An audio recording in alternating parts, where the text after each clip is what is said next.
você está ingressado dentro da universidade, o que você tem a dizer, a gente vai fazer pela primeira vez o Enem, o que você tem para falar, o que você tem para incentivar os jovens a fazer faculdade, né?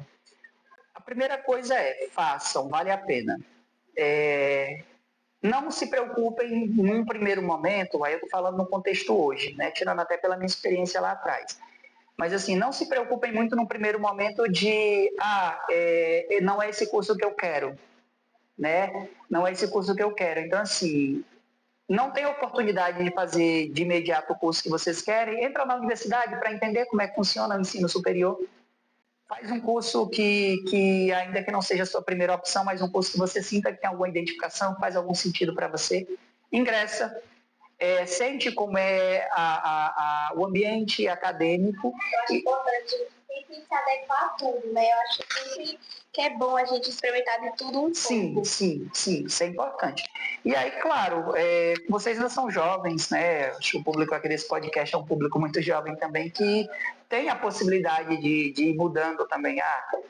A gente conhece casos de pessoas que entraram na agronomia e que estão em outras profissões, abandonaram o curso na veterinária, abandonaram o curso pela metade do caminho, né, e foram para outras profissões, mas tentaram. Naquele momento foi bom, porque ingressou na universidade, sentiu como é que é o ambiente acadêmico. Tem uma fala de um ex-aluno nosso, que um dia ele chegou para mim, né, um aluno que eu tinha muita intimidade, foi da primeira turma que formou, que ingressou na universidade, e aí ele chegou para mim e falou assim: professor, se hoje eu saísse da UFOB e eu não conseguisse nada de trabalho, mas só o fato de ter entrado aqui e o quanto essa experiência mudou a minha cabeça já valeu muito a pena. Então, outra vez eu estava sendo entrevistado na Grande Rio FM e o entrevistador perguntou para mim qual que é o grande legado da UFOB, né, para a população barrense. E eu falei que assim, que o grande legado da UFOB para a população barrense não é um legado material, porque o nosso principal capital é o capital humano, é a formação humana. Né? A gente está formando profissionais que, além da formação técnica, vem uma formação ética, vem uma formação crítica, que eu acho muito importante, que é um papel da universidade esse, desenvolver pessoas com potencial crítico, né? Quando eu falo crítico, não é aquela crítica que eu tinha falado anteriormente, não, mas é aquela crítica no sentido de analisar, né, de forma consciente, analisar situações, de se posicionar e de juntar os elementos para poder fazer uma análise crítica. Exatamente, se posicionar sabendo por que está se posicionando e não se deixar influenciar, ser massa de manobra. Né? E a universidade ela contribui muito com isso. Então, assim, ninguém entra num curso de graduação e sai com a mesma cabeça que entrou. Até porque ao mesmo tempo que vocês forem evoluindo no curso de graduação, tendo a formação profissional de vocês também estão amadurecendo enquanto indivíduo. Né? Então entra ali com 18, 19 anos, vai sair com 24, 25, né? Então assim, vai mudando também, claro, e vai vindo o amadurecimento junto com isso, então a cabeça é diferente. Então eu acho que esse é o grande legado. E em relação ao Enem, você já fez o Enem alguma vez? Fiz o Enem. O Enem, ele né, a primeira edição do Enem é do ano de 98. Quando eu tinha ingressado no ensino médio. No ano de 99, eu já estava consciente de que existia esse processo avaliativo. Na minha época, diferente de hoje, o Enem não era a porta de entrada para a universidade, a porta de entrada era o vestibular, mas eu enxergava no Enem uma ferramenta de avaliação muito bacana, porque como eu tinha interesse em ingressar na universidade, para mim, assim, a minha nota do Enem vai me dizer muito como foi a minha formação do ensino médio. E no ano de 2000 eu fiz o Enem, né? Fiz o Enem em 2000, fiz o Enem em 2021 também, apesar de não contar ainda naquele momento como hoje para ingresso na universidade, mas eu fiz. Então eu posso dizer assim que eu fui um dos estreantes do Enem, né? Nas primeiras turmas de Enem ali, os primeiros anos, os primeiros passos do Enem, eu estava atento e acabei fazendo. Naquela época na minha cidade praticamente quase ninguém fez, tinha que se deslocar para outra cidade para fazer. Minha mãe me deu todo o apoio, né, para me pedir isenção da taxa de inscrição, porque eu fiquei sabendo que tinha isenção da taxa de inscrição. Diferente de hoje, que vocês têm as informações na internet, naquela época a secretaria da escola recebia um manualzinho e o manual vinha todas as regras do Enem, né? Vinha dizendo ali tudo, inclusive falando que a gente que poderia solicitar a isenção, mas tinha que fazer uma declaração de próprio punho. Exatamente, muito mais fácil, fazer uma declaração de próprio punho para poder solicitar a taxa de inscrição. E aí o que eu fiz? Eu fui nos Correios, a moça lá dos Correios, a atendente, me ajudou a redigir a declaração. Aí eu redigi a declaração escrevendo no papel, de próprio punho, mas aí eu achei que era muito... Não gostei muito daquela ideia de mandar algo escrito à mão. Aí eu não tinha computador como hoje, na secretaria da escola lá da minha comunidade, tinha uma máquina de datilografia. E aí eu fui lá, conversei com a diretora, que é prima do meu pai, e a diretora me permitiu usar a máquina de datilografia para mim poder redigir a declaração. Então, redigi a declaração de que era baixa renda pedindo isenção, coloquei nos Correios. Acho que uns 2 meses depois chegou a informação de que eu tinha tido a isenção da taxa de inscrição do Enem e que, diferente de hoje que você pedia a isenção e fazia a inscrição, naquela época a isenção já vinha confirmada a inscrição também. E aí fiz a prova do Enem, foi razoável a nota. Foi boa. Era um dia só de prova naquela época e a prova era bem menor do que a prova hoje. Eu lembro que o Enem era a redação, mas 63 questões. 63 questões objetivas e a redação. Então, assim, era uma tarde só de prova, né? Diferente de hoje, que são bem estruturados nas diferentes áreas. Mas valeu muito a pena a experiência, porque pela nota do Enem, e quando a nota do Enem saiu, o resultado do Enem, eu já tinha feito o vestibular, né? Quando saiu do segundo Enem que eu fiz, já tinha feito o vestibular e já tinha ingressado na universidade. Mas aí foi bacana, porque deu para ver ali que tinha um conhecimento que tinha me levado até a universidade, tinha um conhecimento que era da minha formação no ensino básico todo. Uma coisa que eu fico me perguntando, que antigamente as coisas eram mais difíceis e parece que as pessoas tinham mais vontade de estudar. Hoje em dia o jovem tem a oportunidade assim, de estudar, tem muitos recursos por aí, né? Tem a internet, tem transporte. Moço, hoje em dia as coisas estão modernas, né? Tem ar-condicionado na sala, tudo hoje em dia o jovem tem, e a maioria não está dando valor. Muitos ainda falam mal da universidade. Estudar pra quê? Estudar futuro não. O bom mesmo é trabalhar. O que dá dinheiro é trabalhar. E não ficar de frente de livro, não sei o quê. O que você tem a dizer sobre isso? Esse é um dos nossos grandes desafios hoje. A gente tem procurado, e aí é o que me entusiasma estar nesse momento dessa troca de ideia com vocês, mas a gente tem procurado enquanto gestão, eu e o meu vice-diretor, o professor Eduardo, está sempre buscando esses momentos de apresentar a universidade, de apresentar as formas de ingresso, de trazer as nossas histórias de vidas que são muito semelhantes como exemplo para poder estimular as pessoas, porque eu acho que a grande questão foi o seguinte, a partir do momento que houve a expansão das universidades, lá com um programa chamado Reúne, que houve a interiorização das universidades, as universidades se popularizaram e, consequentemente, hoje ficou muito comum entrar na universidade. E me parece que tudo aquilo que é mais fácil é menos valorizado, né? Parece que é uma tendência do ser humano a não valorizar muito aquilo que é mais fácil de ser conseguido, né? Então, assim, o grande desafio é esse, é mostrar para as pessoas que vale a pena. E eu acho que quebrar muito essa ideia também de entrar na universidade pensando só no mercado de trabalho. Eu não tenho que entrar na universidade pensando só na profissão, pensando que vou formar, claro, esse é o objetivo.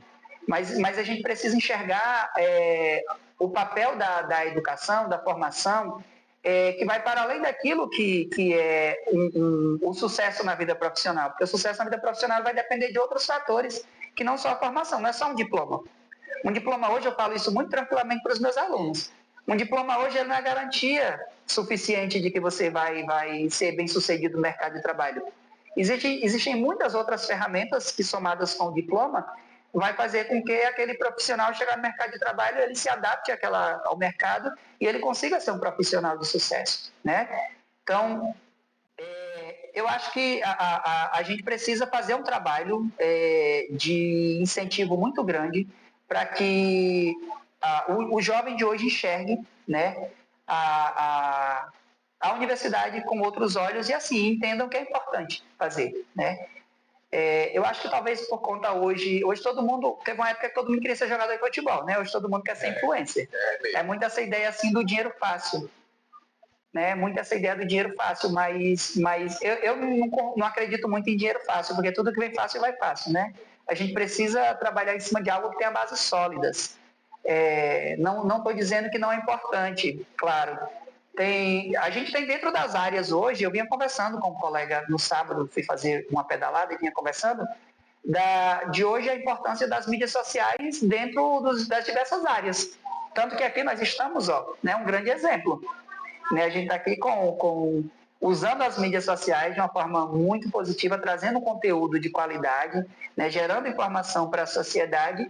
Então, assim, é isso que a gente precisa colocar. Então, quem garante que, de repente, um de vocês vai ser um médico e não pode estar usando as mídias sociais para estar divulgando conteúdo da área de medicina e ganhando com isso também, né, monetizando esse trabalho. Não simplesmente só o trabalho do médico, assim como de um advogado, assim como de um professor, como de um engenheiro. Né, as mídias sociais, elas vieram para agregar. Eu acho que o grande problema talvez seja querer colocar como sendo a única alternativa, né? E não como algo que precisa se somar tudo, porque hoje as mídias sociais estão inseridas em tudo, né?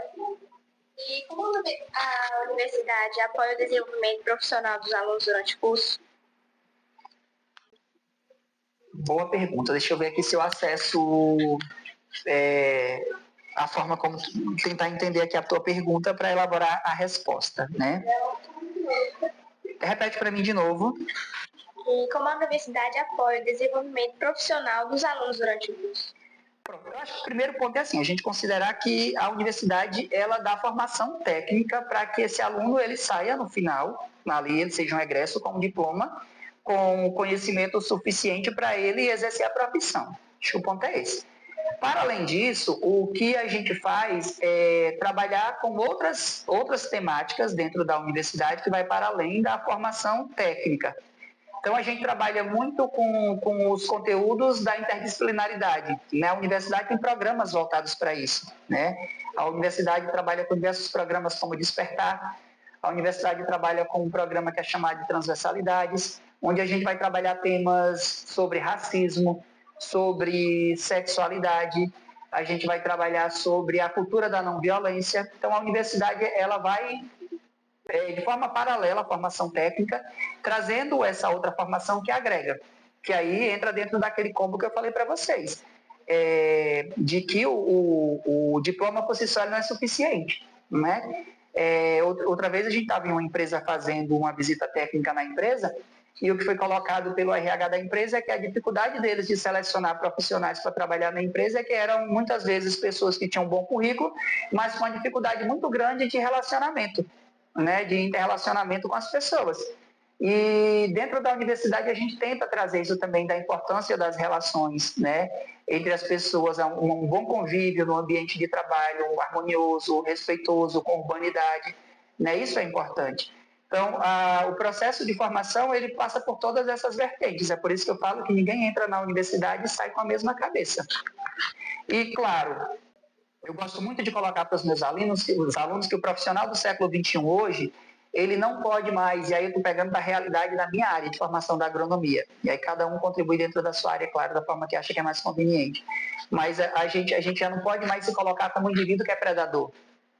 Né? A gente não pode mais estar dentro de uma cultura que é uma cultura que vem assim, de um modelo muito extrativista. A gente precisa trabalhar de forma sustentável. Então, pensando em uso racional dos recursos naturais para que esses recursos eles não venham faltar para gerações futuras. O grande desafio é esse. Então, ética, compromisso social, responsabilidade social e ambiental, isso tudo é fundamental. Durante suas falas, meio que você já respondeu essa pergunta, mas eu queria que você exemplificasse mais um pouco, que se você acha eficaz os concursos propostos pelo FOP Barra, você acha que isso ingressa, isso é importante para a cidade, isso tem influência na cidade? Os concursos? Os cursos. Olha, uma fala que nós defendemos bastante, né, é o seguinte, hoje, comparando a realidade de Barra, e eu posso dizer que eu cheguei em Barra junto com o FOB, né, que eu vou completar 10 anos esse ano, completei agora 10 anos, na verdade, uma década em Barra, agora em abril de 2025. A universidade, ela mudou muita coisa na cidade nesses 10 anos. Eu acho que a primeira contribuição que a gente pode colocar, e a gente faz um cálculozinho assim, básico, eu e o professor Eduardo, quando a gente soma, por exemplo, os salários dos professores, mais os salários dos técnicos, mas o que os alunos deixam de aluguel, de água, de luz, de conta no supermercado, numa farmácia na cidade de Barra, é algo que gira em torno de 1,5 milhão, 2 milhões de reais. É uma receita muito importante para o município, deixado só pela universidade. Porque basicamente todo mundo que chega aqui paga um aluguel, paga uma conta de água, uma conta de luz, tem compra no supermercado, tem compra na farmácia, além de outras coisas. A gente conhece comerciante da cidade de Barra, que trabalha no setor de bares, de restaurantes, que fala que quando a universidade está de férias, quando tem férias ou nos períodos de greve, o movimento diminui tanto que pensa em parar ali durante a semana e funcionar só nos finais de semana. Né? O que a gente, carinhosamente, eu e o professor Eduardo, nós apelidamos de efeito FOB. Quando nós chegamos aqui na cidade de Barra, ao longo desses 10 anos, a gente procurava um restaurante para almoçar. O expediente na UFOB começa de 7h30 no turno da manhã e vai até 12h30. A gente procurava um restaurante para almoçar. Quando saía ali a aula, termina 12h30, o professor está saindo da universidade para almoçar 1 hora. A gente chegava nos restaurantes e já não tinha comida nesse horário, porque a cultura da cidade era as pessoas que pegavam marmita ou que trabalhavam, né, nos órgãos públicos ou no comércio, sair cedo, almoçar e ir para casa para depois voltar para o turno da tarde. E aí, por conta da chegada da universidade, dessa pressão, hoje a gente chega nos restaurantes 2 horas, 2h30, tem almoço nas churrascarias, por exemplo, a gente consegue almoço. A quantidade de farmácias que cresceu em Barra, claro que assim, não estou falando só de UFOB. A UFOB tem sua contribuição? Tem, mas tem outras empresas que chegaram junto que estão dando sua contribuição. Mas o que é importante deixar claro para vocês, que é uma grande questão da universidade, quando foi colocada a agronomia e medicina veterinária aqui no território de Barra, não foi colocado de forma casual. Porque todos os cursos que vão ser criados, eles passam por uma audiência pública, que é uma das etapas de criação do curso. E naquele momento já tinha um interesse do governo, tanto a nível local, quanto a nível estadual, quanto a nível federal, de explorar essa região como uma das últimas fronteiras agrícolas do Brasil. Hoje nós estamos ocupando uma das últimas fronteiras agrícolas do Brasil. Agora a gente vai entrar na contextualização referente ao Enem. Vou começar esse ano. E o que a universidade pode ofertar aos estudantes para a garantia da permanência na própria universidade? Olha, a partir do ingresso na universidade, temos algumas políticas, que são políticas que são de políticas nacionais, que todas as universidades cumprem, de toda a rede. Aí quando eu falo da rede das federais, tanto as universidades federais quanto os institutos federais, né, fazem parte da rede. Uma das políticas que eu considero de grande importância, eu tinha falado para vocês mais cedo da questão da democratização do acesso ao ensino superior, da política de cotas. A política de cotas, ela fazia um recorte aqui. Quando eu falava para vocês da forma como eu ingressei na universidade, que eu falei do vestibular. Então, como é que funcionava o vestibular? Se escolhia uma faculdade, escolhia-se um curso naquela faculdade e estudava-se para passar naquele curso.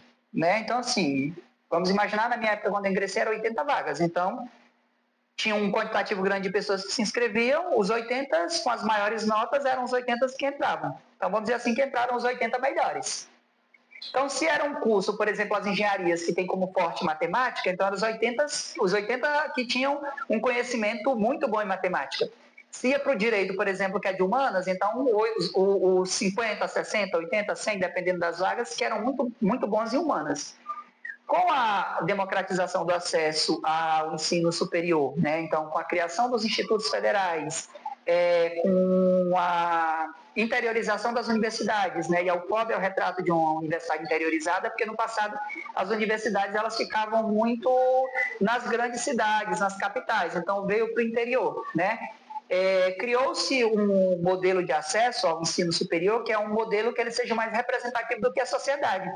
Então, assim, não para que entre na universidade só as pessoas que são muito boas naquela área, que se destacam naquela área, né? Mas que a gente possa corrigir as distorções sociais, né? Entra muito no conceito de justiça social. Então, historicamente, entravam nas universidades, né, assim, deixar aqui o registro, né, que no Brasil o que acontecia? Então, as famílias que tinham um alto poder aquisitivo pagavam escolas particulares, as escolas caras para os filhos para fazer o ensino básico todo, mais cursinhos caros para depois o filho ir lá e concorrer a um vestibular na universidade pública e ocupar aquela vaga na universidade pública. E o filho do pobre não tinha acesso, porque ele não tinha uma formação básica ali que fosse suficiente para concorrer com aquele que vinha das grandes elites. E aí o que acontece? Então, com essa democratização do acesso ao ensino, criou-se uma política que eu considero muito importante, que é a política de cotas, que ela vem antes da política que eu vou falar agora, que é de permanência. Então, a política de cotas, ela diz assim, nós temos um percentual de vagas para negros, nós temos um percentual de vagas para indígenas, para pessoas que são egressos do ensino médio, para pessoas que têm uma renda mínima per capita de até um salário mínimo e meio, e aquelas que têm essas características somadas. Então, quando essas pessoas elas entram na universidade pelas cotas, e nós temos ampla concorrência, claro, né? Então, a gente vai tendo dentro da universidade hoje e aí é importante pegar assim, o conceito de universidade, eu gosto muito dessa palavra, universidade, né? Que traz essa questão de universo com diversidade. Então, tem que ser um ambiente que ele seja um ambiente, de fato, bem representativo da sociedade. Então, a universidade hoje é uma amostra fiel do que é a sociedade. Então, a gente tem, assim, numa mesma proporção, a quantidade de negros, a quantidade de indígenas, de quilombolas, né, de egressos do ensino médio, de pessoas que vêm da rede particular.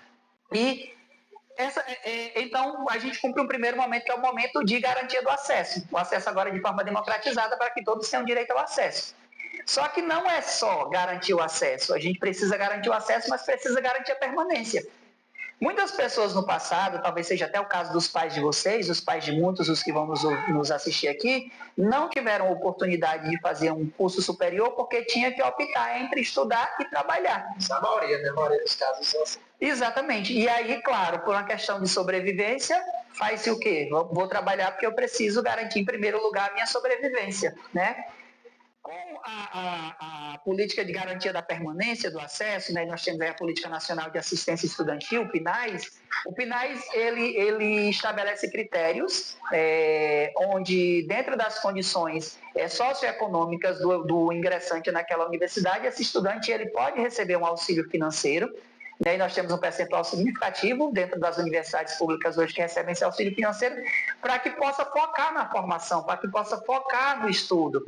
Você não vai precisar, pelo contexto social de onde você vem econômico, ter que ou parar de estudar para trabalhar ou ter que se dividir entre o trabalho e o estudo. Então você vai ter uma garantia, né, financeira aqui, um apoio financeiro para que você possa focar na sua formação. E, vem cá, qual a importância do Enem para o ingresso no ensino superior? O Enem, ele é uma importante ferramenta para acesso, né? Eu gosto muito de chamar a atenção para o seguinte, porque, assim, muitas vezes as pessoas acabam associando o Enem com uma porta de entrada na universidade.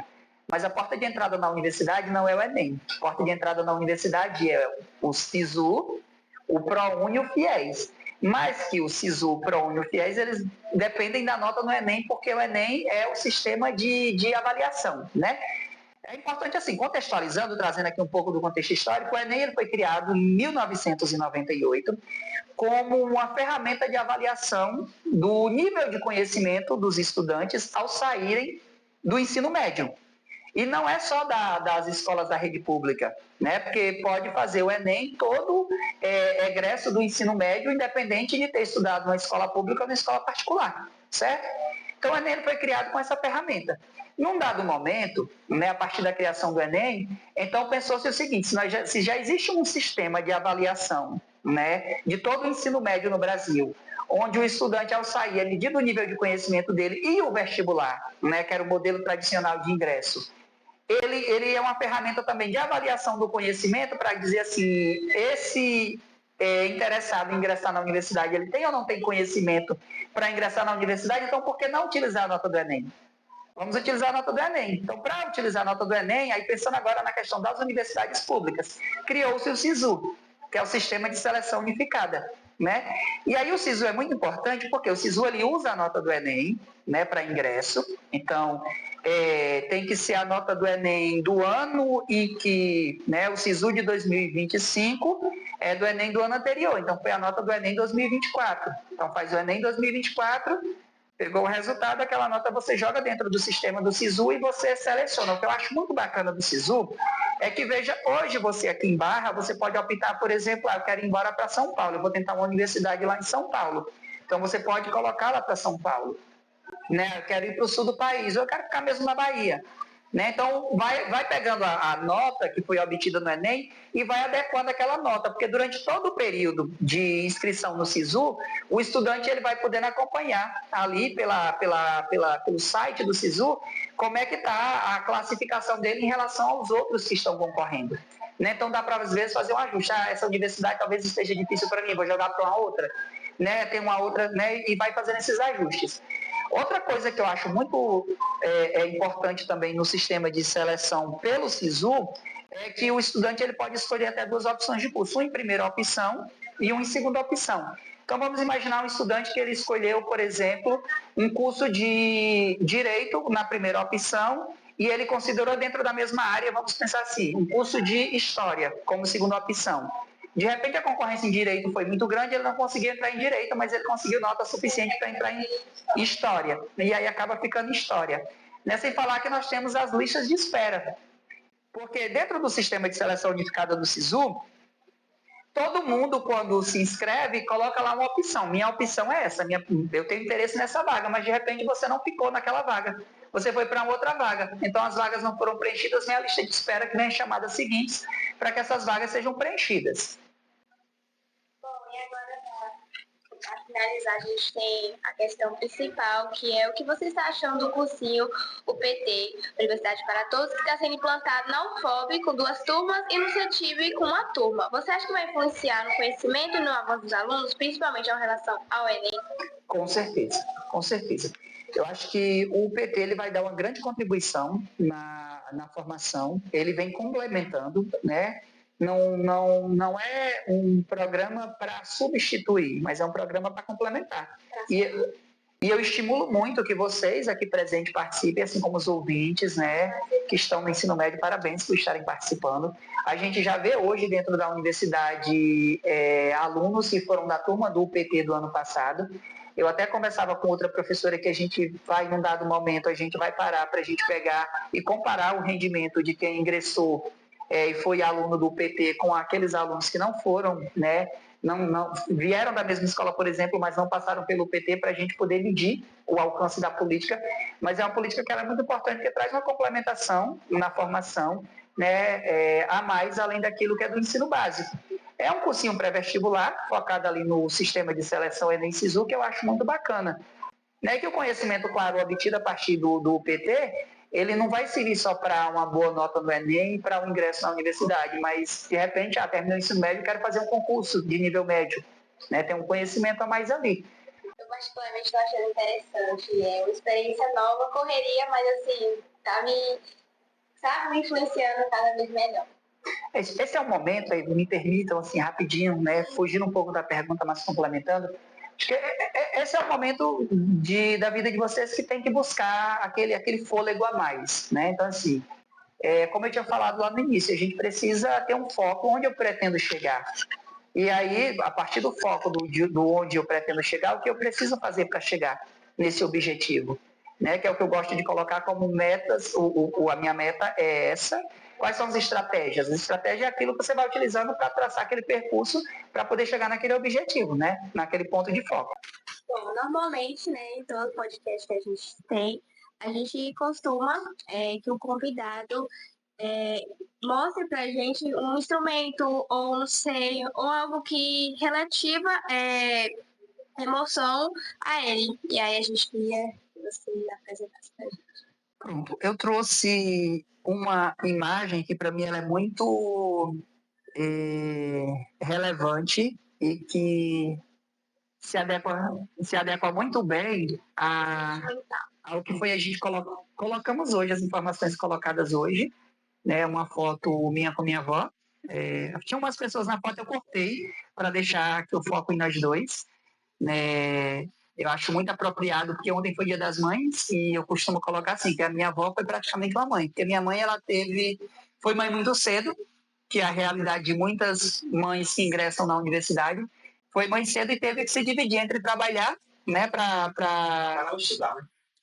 Na verdade, minha mãe precisou muito cedo assim, ter que sair para trabalhar para garantir o sustento da gente e muitas vezes ter que deixar a gente sob os cuidados da minha avó, né, das minhas tias. E a minha avó contribuiu muito no meu processo formativo. Hoje eu me enxergo muito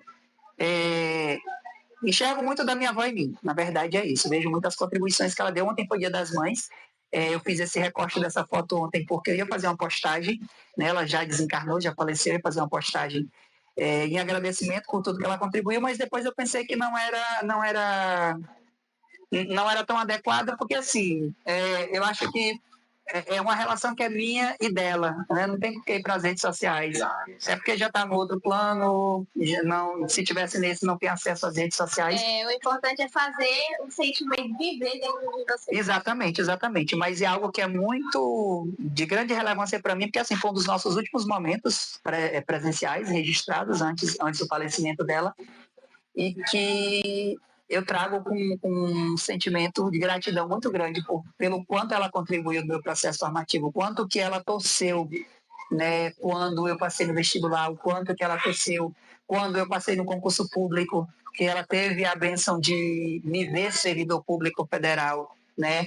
O quanto ela ficava feliz por me ver auxiliando a família, né? Então, ajudando minha mãe, ajudando meu pai, ajudando os meus irmãos, que era algo que ela desejava muito, né? E eu acredito que partiu para outro plano de uma forma muito tranquila por ver assim que esse objetivo estava sendo cumprido. Então, deixo aqui registrado essa imagem, né? O coração transbordando de gratidão e de amor, né? Por tudo que ela representou em minha vida. Alguma coisa a relatar, algo a expressar?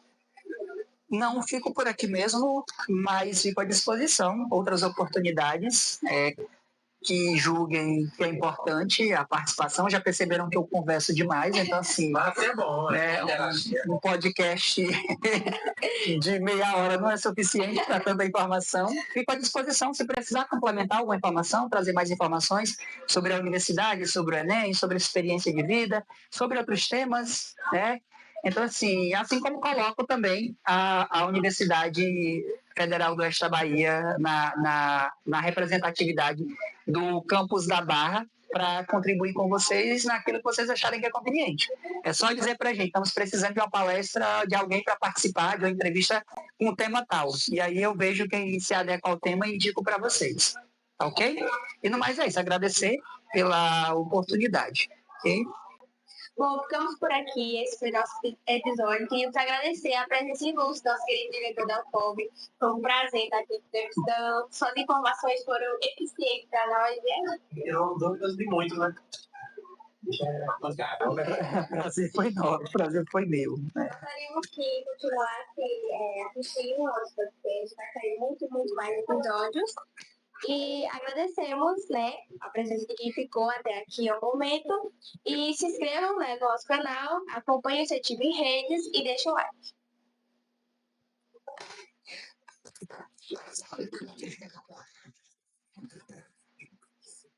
Bom, ficamos por aqui. Vou colocar na rua. Ele conversa aqui. Normal. É que a gente tá no Bom, ficamos por aqui. Tchau. Já estava gravando? Não.